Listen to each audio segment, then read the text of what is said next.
Из около 280 мои авторски снимки и 3 документални видеофилма, които могат да се гледат чрез линк свободно в интернет. Освен това, книгата съдържа наръчник за оцеляване по река Дунав, което означава какво е необходимо да се носи от участниците в регатата, какви действия да се извършват по време на гребане при опасни ситуации, след при обръщане на лодката, например, в лошо време, какви действия не трябва да се вършат. И също така тази книга цели да популяризира регатата, тъй като идната година, 2015, регатата ще отбележи своя 60 годишен юбилей. И всъщност тази книга, Пътепис оцеляване по Дунав от Инголщад до нулеви километър, е така отразяване на едно цялостно пътуване от Инголщад, Германия, до Черно море, до румънското село Свети Георги. Това е един период от 77 дни плаване и 2500 км на мускули. В този период се случват най-различни неща и аз съм се опитал от така гледна точка на човека от лодката да отразя доколкото може обективно, защото освен мои впечатления съм отразил и впечатления на моите приятели и колеги по гребло, да посочиме по-важните, интересни от историческа гледна точка, от географска гледна точка, места, които посещаваме по време на плаването, да пресъздам чрез тази книга цялата емоция на регатата. Много е важно да се знае, че плаването по река Дунав не е само една форма на развлечение. Плаването по река Дунав е преди всичко една отговорност към себе си и към всички около тебе, които споделят това преживяване.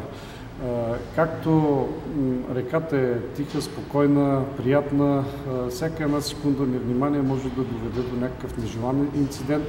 И именно това е една от моите цели да посоча, че освен хубавите неща, трябва да се извършват определени дейности, които не трябва да довеждат до нещастни случаи. Тази книга е написана след дългогодишни мои плаване по река Дунав. Плавам от 1999 година, когато за пръв път изминах разстоянието от Видин до Силистра и след това през годините започнах да разширявам периметрите на моите плаване и така успях да преплавам цялата река. Някои от етапите съм ги преплавал и по няколко пъти. В този смисъл винаги съм си водил записки в бележника, който неотменно е с мен в лодката, както фотоапарата, така и видеокамерата. И в един момент реших, че настъпил момента да пресъздам цялото това плаване и по-скоро емоциите от плаването под формата на тази книга. Тоест, самото написване на книгата ми отне около 6 месеца, но самите материали, които съм ги събирал, ми костваха няколко години. В регатата участват най-различни представители, не само от дунавските страни, но и от Америка, от Австралия, от Нова Зеландия. Всяка година е различна както за реката, така и за участниците, които плават с лодки в нея. Това са хора с различни професии, но основното, което ни обединява е да изминем безаварийно от една точка на реката до друга. По време на плаването ние сме имали международни срещи, примерно в Виена, в сградата на ООН по проблемите на река Дунав, относими към всички нейни аспекти във всички страни по Дунава.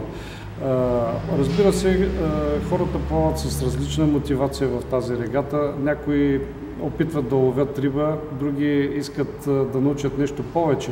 Но е много трудно да се съчетае самото плаване, тъй като на ден се изминават около 40-50 до 60 км и човек трябва да има много добра лична организация, за да тръгне от една точка или от бивака, където е било определено нощуването и да стигне до следващия бивак.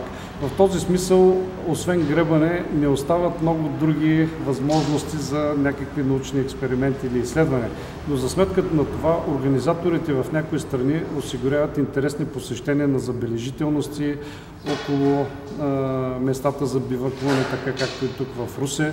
Има организирани посещения в околностите на града и запознаване с различните забележителности.